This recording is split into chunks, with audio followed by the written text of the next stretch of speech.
tinira kagabi yan. Paano tinira? Sakit eh.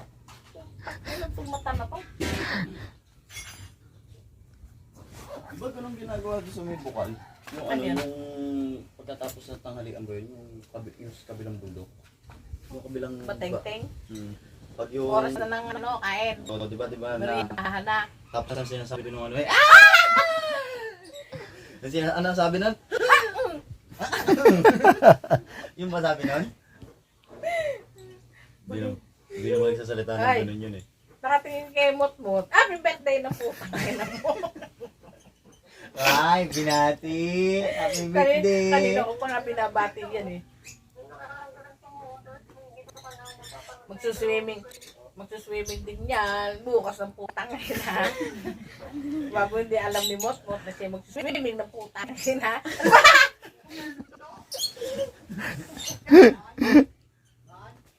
Ay, bandaw! Putang ina! Ay, banto! Ay,